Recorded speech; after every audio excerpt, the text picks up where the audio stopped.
Hello, my friends, and welcome to the podcast. Today we have Caolan Robertson, who is doing a fantastic journalist job out there in Ukraine. Caolan, hello. Hey, thanks so much for having me. It's really cool to be on this channel. I've been watching it for years. Caolan, I just watched your masterpiece video. Then you went to the front lines. I really enjoyed those videos. Then journalists, they're filming the situation as it is from the front lines or at the edge of the front lines. Your video, it shows that it is changing. Yeah, the situation in Ukraine, it is changing. The perception is changing. It was a little more pessimistic than the last time I saw your report. Tell us, like in general, in a couple of words about your job there, your journalist job, and how maybe your perception also changed. Just a couple of words. And I'm going to put the link for your original video in a video description here right below for guys to check out your masterpiece work. Okay, cool. No, thanks. I mean, this was a difficult report to make, and it's not something I expected to find once I got to Kramatorsk, but I've been filming in the Donbass since 2023, and before that, since 2019, I've been making videos with Serena Zabriskie, countering Russian disinformation and talking about Russian money in London and in British politics. So I've been covering Russian influence for years now, but since the full-scale invasion, that's when I started to come to Ukraine. I would come to Kyiv and then went to the Donbass and basically moved here full-time just to do it around the clock. I was working for an organization called Byline back then, which was great. I was running the TV department, but I couldn't be fully here full time in Ukraine. And I think to fully understand exactly what's going on in the country, you kind of have to, especially in areas like the front line, visit really, really frequently. So I left that job and now I just do this full time. For every month I've gone to a different frontline area, whether that's a place like Kherson or on the border of Sumy when I went to Suja, or on this trip, the Donbass.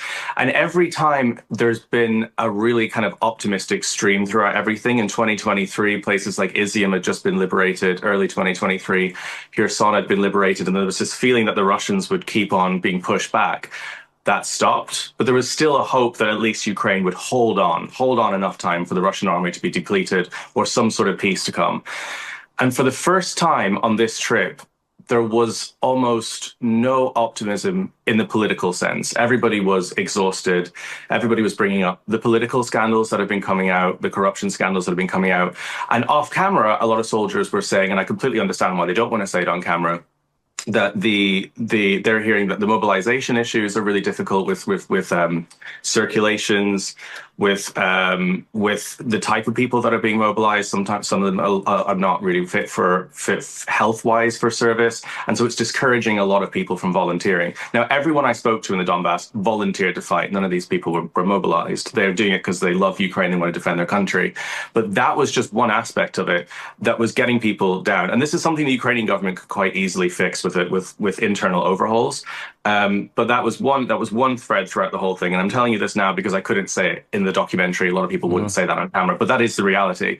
And then the second part was that the Russians, despite being a mess, disorganized, behaving like a bunch of Mad Max lunatics, are still throwing everything they can at it, and they're still making progress. Even if it's a field a day, even if it's half a village a day, especially with the fog, they're advancing in a way I've never seen before, not at a rate like that. In 2023, when I was filming evacuations from the east of Bakhmut, that I remember when that city fell, and then that front line almost stabilized for a long time. I filmed in Siversk, north of that city in 2023, and that was one of the most held parts of the front line for the last 3 years. And on this last trip, it's the first time I've worn body armor to go from Kharkiv to Sloviansk on that road, because they're coming through Liman and they're 20 kilometers away and they're hitting it with FPVs. And the Russians have apparently entered Siversk, and you could feel and hear a difference. And I was staying in Lviv and Kramatorsk at this time. You could hear it so much louder, so much closer, artillery coming in and out. They hit the market there. They started to sort of empty out all the cities like they did before they took Bakhmut at a much faster rate. And it felt like things are deteriorating now much more rapidly than there were before. And that's not the whole story as well. Everyone, again, who I interviewed who was fighting there still told me they're doing it because they love their country. They come from Dnipro, Zaporizhia, different regions where they know if the front line isn't stopped here, the Russians are going to keep going. They're going to keep going until they take all of Ukraine. And the only way to stop that is to hold them where they are and stop them at the Donbass. And they're still incredibly motivated to do that. But there is a difference now, and it's difficult, and politically as well. A lot of the soldiers aren't following what's happening with Witkoff, the meetings, any of these things. But watching that from my perspective, that feels like a really difficult time as well, because it feels like the US is done with helping Ukraine in any format. Not US citizens, but Donald Trump's administration. That it really was a difficult report to make. And I think that was important to include in the film. I guess you saw that theme as well, just people being exhausted, people being tired, but carrying on. And the soldiers want people to know that. They also don't want politicians and members of parliament watching videos coming out of Ukraine saying, we're still holding on, everything's fine, and think, okay, well, the Ukrainians are all right. Maybe they don't really need as much support. Maybe they don't need as much weapons. Maybe they don't need as much aid. You know, I saw a video recently where they're fighting back. They took a village back. It's fine. They're like, no, the situation is really critical. It's more chaotic and critical now than it ever has been before.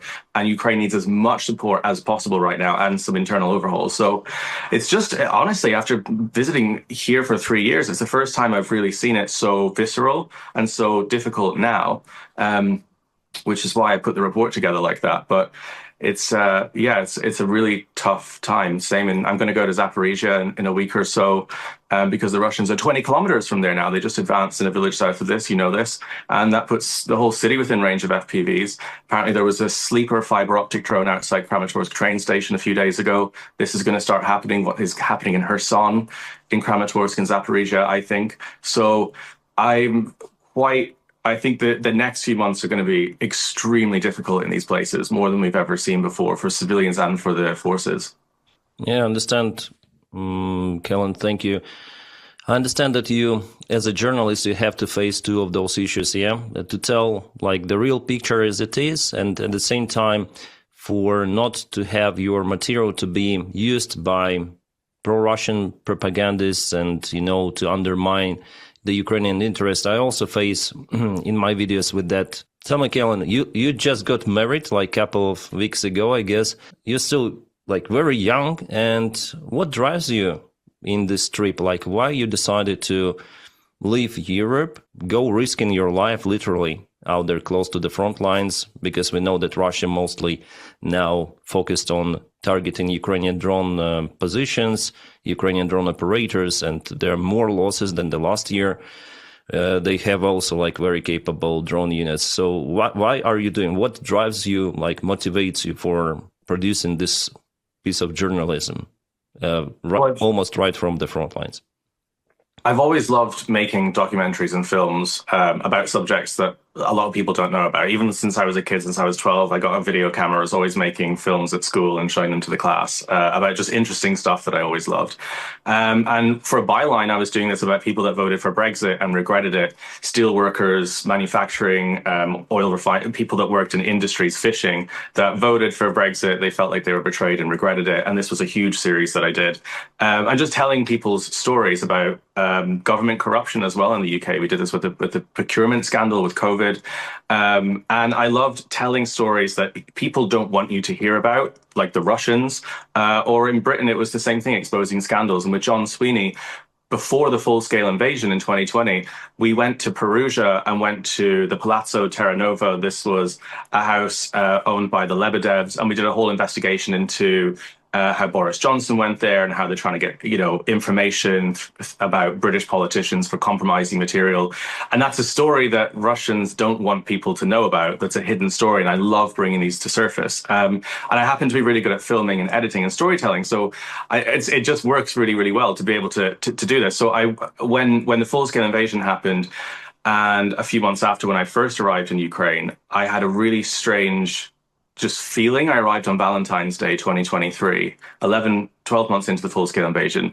And I came out of the train station expecting bleak, horrendous environments, people being angry, miserable. But there were people selling flowers outside of bags of sandbags. I literally took out my camera within an hour of arriving and asked people down the Andrivsky descent and down in Podil why they're still celebrating love despite there being a war. And they were saying, because love is victory, because love is how we survive. And people were lovely. I went to a restaurant, everyone was so nice to me. John Sweeney and I were just talking to so many people in Kyiv. And I'd never been to Ukraine before. And my first impression was this place is beautiful and amazing. Physically, it's beautiful. I love Padil, love these areas, but there was a feeling there that I will never forget. And it was just, I really want to be here and I really want to report this and film this. Because if I didn't even realize this is what Ukraine was, this is the feeling in Ukraine after 12 months of news coverage, then so many other people have no idea. And I called all my friends back home. I called my parents. I was like, this is what Ukraine is really like. I went to the Donbass. And when I first reported on white phosphorus being used, rained down over Konstantinivka, when we reported just after the liberation of Kherson on the torture that locals and civilians had to go through under the chambers of that city, I remember telling people in journalism back in London, this is happening in Ukraine. And they were shocked. They didn't even really know the extent of what Russians were doing to the people in this country. I think a lot of people just thought it was two armies battling it out. You know, it was the Ukrainian army and the Russian army, and they're at lockheads. They didn't realize that Russians were hitting everything alive here, civilians, hospitals, all of it.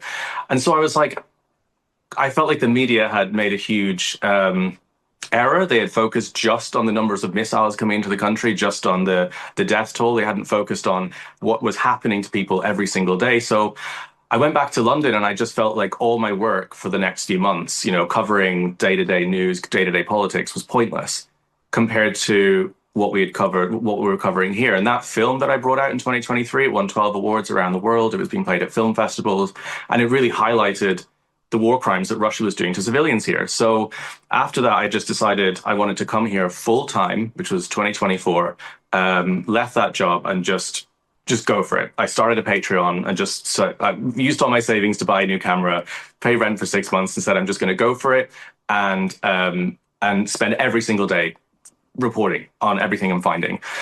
And people seem to like the reports, and they're having really good impact. I think a few 100 million views last year of just places in Kherson that I had filmed, places all across Ukraine, exposing what's happening. And when I went to Kherson and documented the human safari with Serena Zabriskie, this was super risky. I was living in Odessa at the time. I had absolutely no money left. So I was like, I don't even know how to frontline report. And she just told me to get a $5 bus there.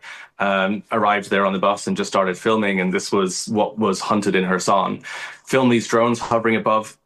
And that video went viral. It had 3 million views. And I think it was 3 days later, the Washington Post and 2 other news networks went to that city and tried to interview the same people that were in that film. And so it caused a wave of mainstream media going there to then cover it. And I realized I could have a really big influence on getting more coverage of things that are happening in Ukraine that people don't know about in the rest of the world. So that is extremely motivating. And that made me it's the reason I kind of edit 15, 16 hours a day sometimes, or just go 100 miles an hour without stopping. Because if you can feel a real world impact like this, and you can actually expose something that's happening that a tiny fraction of society knew about, that people on the ground who are desperate for the world to know, it's the most gratifying, amazing feeling in the world. And so that's, I think, what makes it easier to take the risks as well, right? I mean, it's also an aspect. Every single time you go to the front, you know, you get more used to hearing explosions and more used to hearing these environments and hearing drones. And so, you know, the 5th time you hear it isn't as scary as the first time you hear it. So there's more of a desensitization, but it's just so motivating. And yeah, so I got married last week and I made a video saying, I fell in love with Ukraine at that train station in 2023.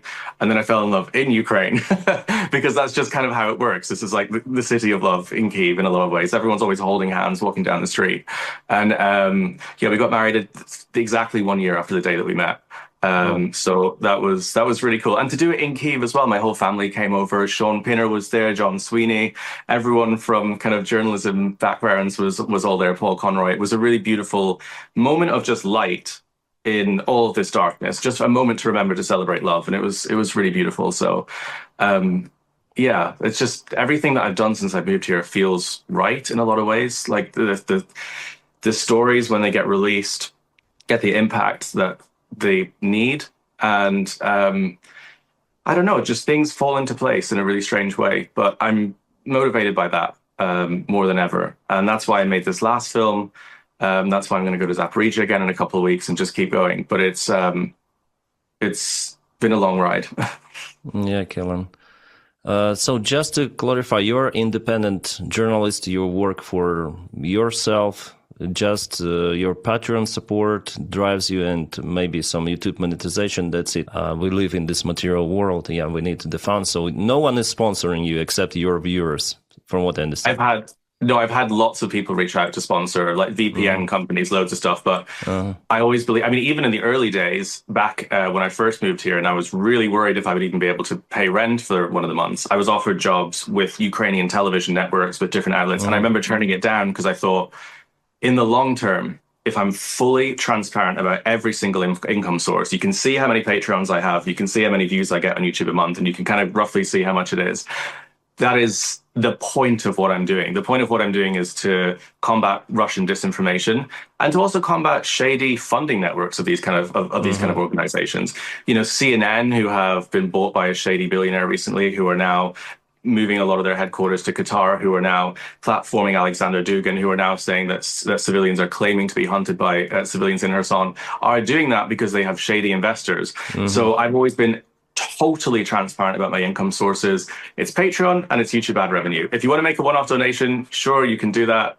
You can do it on a PayPal, but everything is transparent because that is the point of truth telling. Is you need to know where someone, if someone is being paid to say what they're being paid. And a lot of people don't believe me because they're like, how can you be so pro-Ukraine and still make positive reports without someone giving you some, you know, envelope full of cash? You know, Zelensky coming around the apartment and giving you some cash. And it's like, because what I'm doing feels like it's on the side of good, and it's genuinely motivating to tell these stories, and that's it. But I always it's get mostly that happening on the Russian side with all of those paid. Like there was the scandal, I think, in United Kingdom.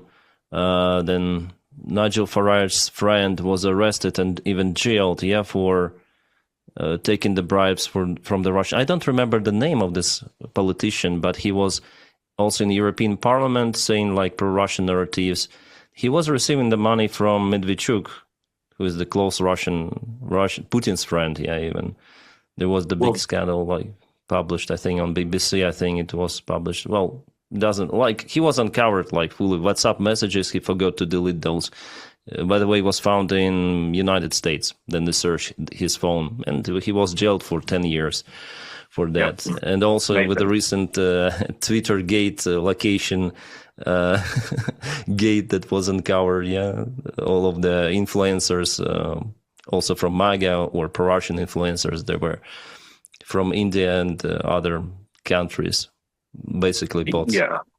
Yeah, but this started at the Tenet Media scandal as well, if you remember, in 2024. Tim Pool, all of these different accounts, $10 million funneled. Margarita Simonyan did that. That was Nathan Gill you're talking about. He was an MEP, in members of European Parliament. It seems like there's a lot of MEPs in the European Parliament who are dodgy Russian affiliated. I've had my own experience with those people, but the Russians are completely infiltrated all of our politics. And Nathan Gill, one of the reasons I'm good at understanding how this stuff works is before I was with Byline, way back 7 or 8 years ago, my first job was with Rebel Media, and this was a right-wing news outlet because I was critical of Islam back then. I was kind of one of these free speech warrior type people, and so I worked with some of these people for about a year. I had met Nathan Gill, who's now in jail. I had met some of these people, and I had a feeling. And we were invited on a paid trip through one of my jobs to Moscow. I didn't go to interview Dugin, and I remember thinking, okay, well, who's paying for that? You missed your opportunity, Caolan. I was like, why would I do that? And I remember that's the reason I left, because I was like, this is really dodgy. I just came here to talk about like free speech and this and this and this. So I exposed a lot of these people in the news. I exposed a lot of people I worked with their funding with The Independent and the New York Times. And then when I left, I was like, I had an understanding of how it works. So now when you see Sasha Meets Russia, you see people like this all the time. That's why I'm quite good at combating them. People like Phidias, people like Nick Shirley, because I had for a brief period actually existed in that world. So I know how they think. It's a bit like how Bill Browder used to work with people like Putin, right? They know how they think and they know how it works. So yeah, it's really, really bad though. I mean, the influence is out of control. Yeah, so, I was surprised to watch videos about you, and I think there was also your response from about Roman, who is so-called Russian oppositioner, who lives in Portugal. You had some of the beef with him, and he definitely called you a grifter. Like, how can you be a grifter if you just have like sponsorship from YouTube, from your Patreon supporters? Like, that guy is nuts, because you're doing very great job supporting Ukraine and telling the stories how it is like. And that guy, I didn't understand it, and I listened to your reply. It was interesting. Yeah. It was a quick reply because I think a lot of Russians who are anti-war get quite triggered when I talk about them, because I say, this person is very anti-war but hasn't really made videos about anything that's happened that his country's committed, things like Bucha, things that are happening in Ukraine. And when I said a lot of them are only anti-war because their lives have become more personally difficult, they can't get YouTube ad revenue, they can't get sponsorships, I think it hits a nerve. And it's, it makes them annoyed. So I think that's why he did that. He said, I didn't know where Ukraine was before 2024. I've been making videos about Russian disinformation for 6 years. So I think it was just a hit piece to try and sort of be an avenue for his anger. But I think, I don't think many people took that very seriously. I've never hid anything about my past as well. I've talked very openly about how for a year I worked with right-wingers, and how it gave me an insight into how this stuff works. It's nothing to hide about that. But Roman can do Roman. He can do his own thing. That's great. I think it's great that he lives in Portugal and he has a nice life there. I think I'm so happy for him. Yeah. I see, Caolan. Caolan, one more personal question, if you want to answer. So you have your not traditional marriage in Ukraine. I didn't know it was possible legally, but it seems like it is. Ukraine is, after all, this Eastern European country with post-Soviet heritage, and also those kind of the attitude, sometimes harsh to LGBT people. And do you feel any pressure out there in Ukraine for you, personally? Maybe some comments, maybe even from the guys who are fighting there on the front lines. I know that there are some of them, far-right guys, even in the Ukrainian army. So what was your personal experience? Did you receive any sort of the pressure? Tell us your attitude about the Russian propaganda relative to that, because they also sometimes say that they are fighting against LGBT in Ukraine. So they even build a part of their philosophy on that one. So, if you're willing, you can tell. Yeah, so it's not legal in this country for two guys to get married. So we had the papers done in the United Kingdom because this person, he's a British citizen. But we had the ceremony here, and John Sweeney did the vows, and it was very, very cool and very lovely. We did it in a very traditional kind of way, where it was a very, very lovely ceremony. I don't know, because I saw some of the photos, our Ukrainian soldier also married another guy. It was spread also on Twitter, I think it was also 2 weeks ago or 1 week ago. So yeah, it was a day after I posted the video saying I was getting married, and I think it was just kind of in the same week. It was a proposal in Maidan. So, but I imagine they will just go to another country, get it signed, and then have a ceremony here. But I was worried about that when I first came here. I was worried that if I came across as too camp, or if they thought I might notice that I was gay, that I might have been talked too badly or treated badly, especially by working class Ukrainians who are fighting in trenches, right? This is in Britain, the only time when you see a lot of homophobia, it's usually in more working class areas like Sunderland, places that are a bit more industrial. But it genuinely hasn't happened. And all these soldiers that I'm filming with follow me on Instagram. They know exactly what they know about that wedding. And I think from what I felt in this country is that Ukrainians judge you based on your behavior, your attitude. If you're a good person, if you've got good humor, they'll kind of take you at face value. And if they think you're a good person in the first minute or so of chatting to you and your intentions are good, then they say, all right, fine, I don't care about what else you're doing. That's kind of the response I've had. I've never had anything said to me in the street, never had anything negatively said to me by a soldier, never experienced it. And I've always been fairly open about it. I don't talk about it because I don't like to be one of those people that are make it your personality. I actually don't really think about it very often. It's been interesting. So this country, I find, it judges people based on just who they are at face value. And any of the anti-LGBT protests that I've seen happening in Kyiv, there was a big one outside screening in the cinema in Badil recently.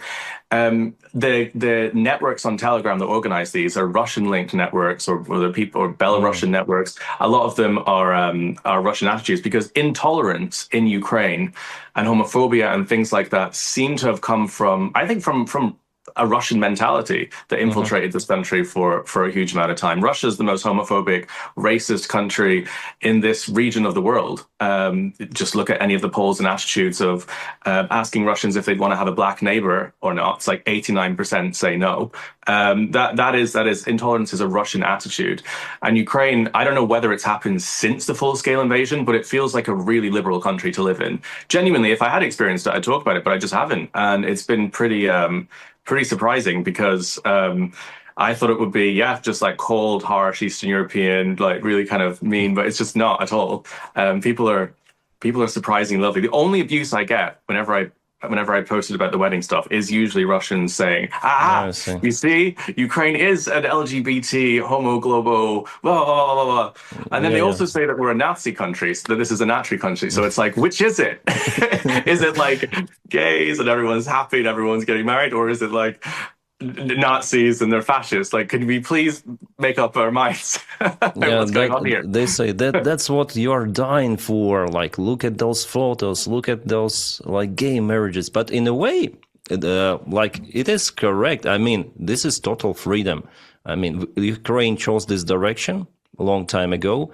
That's why there were some of the revolutions happening in 2004, 2014. And basically this revolution is now still ongoing now, but now against the external influence. So I think every person like should have like this freedom if it doesn't jeopardize someone's safety, security, or like threaten someone. Like, come on. We are free to we are living like a human beings here, so we are free to love whoever we like to love. So that's my attitude towards that stuff. Yeah, I have also the friends from LGBT community. They're okay, like usual guys. So it's just love. Like, how can you forbid someone to love someone? But statistically, they also have this LGBT, like in every sort of the country, even in Saudi Arabia. But they just sometimes even flatline those people. Happens. Yeah, I mean, the more you repress it as well, the more. I mean, the countries where it's illegal are the countries where you have the highest rates of male-on-male rape and search results, search rankings. Google search results released all the countries in the world for LGBT porn, and it was like in Saudi Arabia, in Russia, like in all the countries where they clamp down on it. So it still exists everywhere, but in Ukraine, it's just like, yeah, it's. So it's an interesting thing. Again, I don't really think about it very often because it's not. I don't even think of it as really part of my personality. Yeah, but it's just what's interesting for me because you have experience in being in Ukraine, and some people like call Ukraine a Nazi country, also a homophobic country. There is no difference between Ukraine and Russia. What are you talking about? This is like some experts say. A civil war, like there is no difference between Ukraine and Russia, and Ukraine is basically the other post-Soviet country that should accept its Soviet heritage and join this Russian community. Then, in fact, we're different. We're pretty much different. Caolan, going back to your movie. So there are some of the changes on the front lines. You say that the pace of the Russian army continues, but you also say that there is the chance for Ukraine to like exhaust Russian army. But at the same time, we know that Russia has potential resource, human resource, could be millions of people, which they might conscript, mobilize at any moment. So what do you think about this potential threat? Like, can Russia continue this war? Tell us your thoughts. Can Russia continue it for years and years, or there will be soon some point then Ukraine has perspective to stop Russian aggression? Because you spoke also with people on the front lines. Yeah, there's only two outcomes that will fix this situation. One is Europe realizing the Russian threat immediately now and having a drastic difference in their mentality towards Russia, arming Ukraine 5 times what they're doing now and giving it 5 times more money, not bickering about frozen Russian assets like they were doing yesterday, whether it's legal or not to even give them to Ukraine, is 200 billion, but doing it now. That would cause a huge impact on Russia that would slow things down drastically and give Ukraine the upper hand. The second is for Ukraine to continue the long-range strikes. That's the only way I see it, into Crimea, into Russia, hitting Russian refineries, hitting them at the oil exports, hitting these ships. that are coming out of the Black Sea carrying Russian oil. If oil tankers can't get insured to take oil out of Russia, if captains don't want to drive boats because they're worried that they'll be hit by drones, they're not going to ship that Russian oil that fuels the war machine. That is the only way this ends. If things continue as they are right now, without those two things happening, without Ukraine intensifying those attacks and bankrupting Russia or the European Union 500 times more helping Ukraine, then very, very, very slowly, Russia will just keep mobilizing. They can carry on like the way they are for years. They can keep going, and they can go all the way. I mean, I read a report recently saying they can get all the way to Dnipro, Zaporizhia, basically the whole of the Dnipro River, but it would take 5 years. Russia will do that for 5 more years. They've been doing it for 4. They'll do it for another 4. And that isn't something to rejoice about. You know, I was listening to Times Radio the other day, and the commentators were saying, oh, it would take 4 years for Putin to get here. This is completely unsustainable.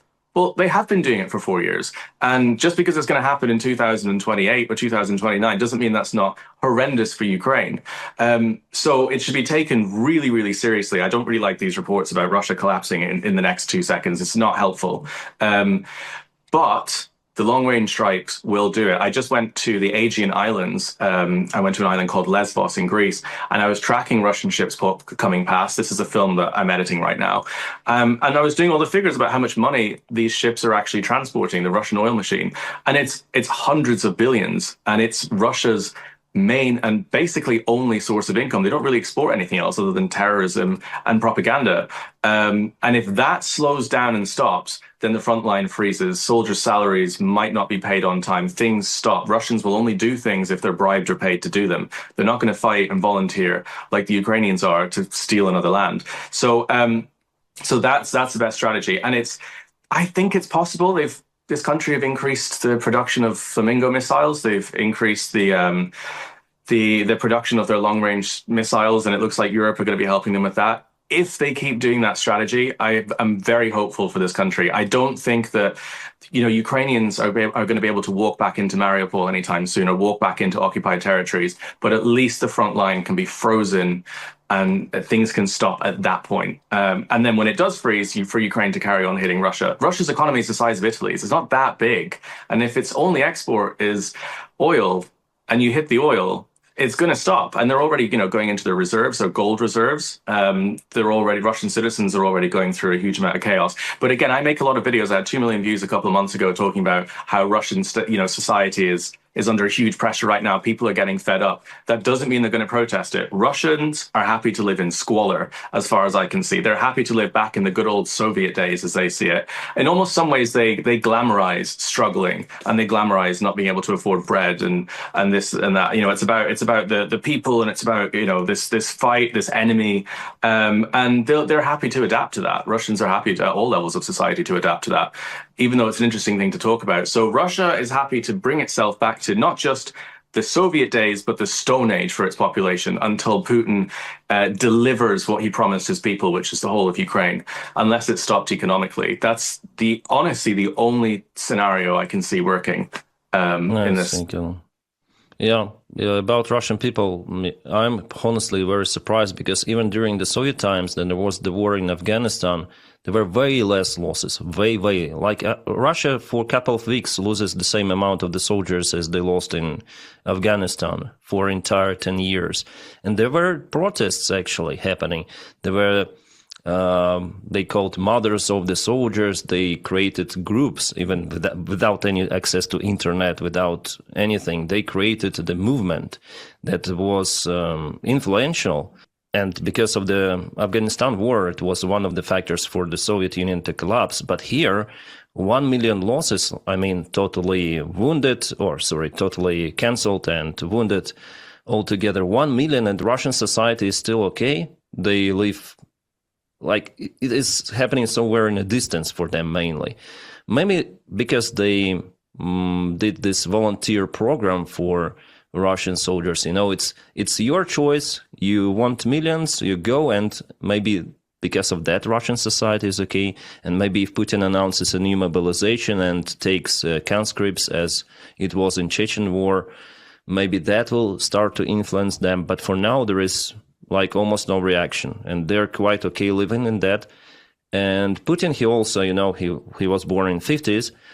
So he understood how people may struggle in the Soviet times, in the 80s, after the Soviet era, in 90s. So he understand, like now Russians, they live not that bad as at the beginning of 90s or in 80s in Soviet Union with all of the deficit. Still, they have cooperation with China, and other world helps them. Like, for example, today, whether he's still in India, I mean, Putin himself, he opens the Russia Today broadcast propaganda in India, and India is pretty much okay to open minds of their people, like more than 1 billion people, to consume that bullshit. But it is happening like that. So still they have like support from those other countries, and that's what drives them. And Putin thinks that he might continue. And also he's very well accepted in even some of the Western countries with the red carpet, and that encourages him to continue this war. Unfortunately, it might continue for many years. And we live in this timeline, and then Europe spends more money purchasing Russian fossil fuels than helping Ukraine. And Europe still thinks that it cares more about whether taxpayers will pay more taxes, like few percent, or maybe the prices in the grocery stores will go up by 5%. They're more interested in that than to helping Ukraine fully.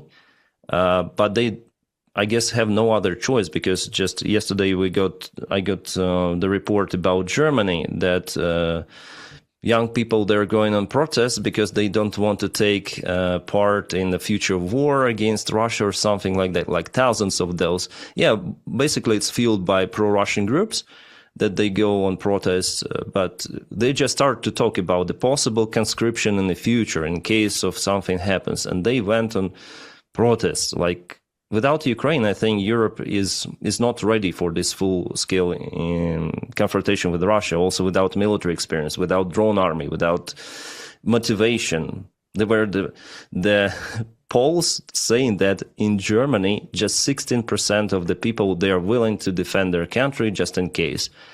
And the war is not there. If Russia comes, it will be less, maybe. It's very hard, Caolan, really, to watch what is happening. Yeah, like look how Poland dealt with 16 drones in its airspace. It had to scramble fighter jets. It could barely even intercept them. That's 16. This country gets between 5 and 1,000 sometimes a night.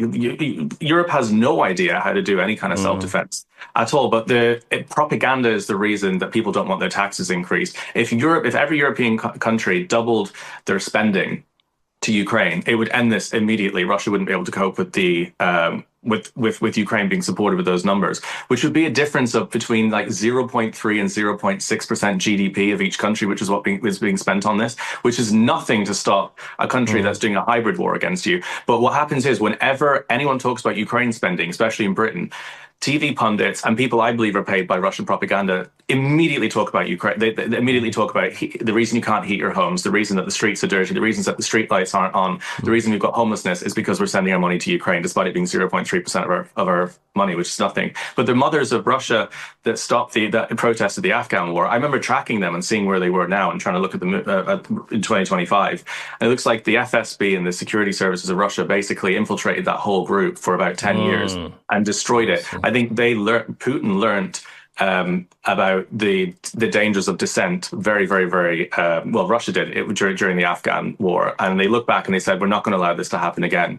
And any kind of dissent, any kind of rebellion is now completely crushed, because Russia was actually had more freedom of speech then. It actually had newspapers and press before 2022 than it does now. And the only reason they can convince the population to carry this on is because it's become like North Korea, whereas before it was still totalitarian, but now it's fully North Korean. You sing a song that's anti-Russian, you get thrown in prison. That wasn't the case before 2022. So that situation that happened in the Afghan war wouldn't even be possible now, because anyone even involved in that is either in prison or they're completely silenced. So the country has just become like completely blacked out in a very different way from the Afghan war, which is why people don't even know what's going on unless they hear their local refinery explode.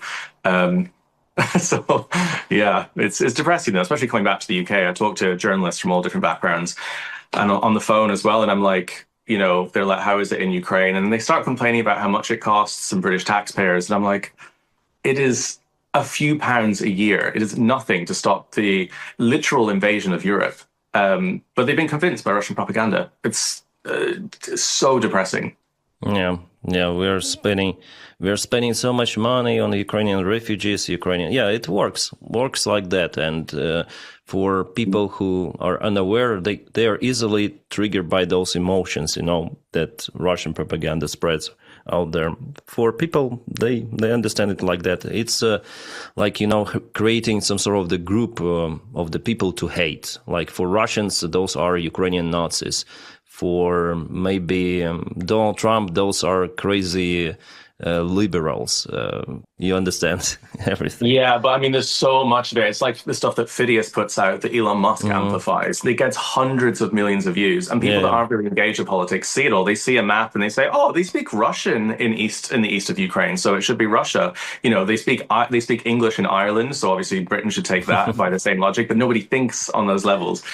So it's really effective. It's really effective, but it works. It works everywhere. Friends that I've known for years message me and they're like, "Oh, I didn't know this was the case. Oh, isn't it pro-Russian?" When they see my Instagram reels, I'm like, for God's sake, it's really, really, really effective because Russia are the ones spending billions on propaganda. No other country is doing that. Ukrainian media ask me sometimes, TV presenters and producers, they say, Ukraine needs to be putting out counter propaganda. Ukraine needs to be putting out its own propaganda to counter Russia. And I think, no, propaganda inherently is a negative thing. And Ukraine doesn't have to lie to convince people that it's on the side of good. It just has to allow journalists into this country to tell the truth. Russia needs to lie because it knows it's not on the side of good. It's on the side of evil and it's doing something bad. So it has to lie to the world.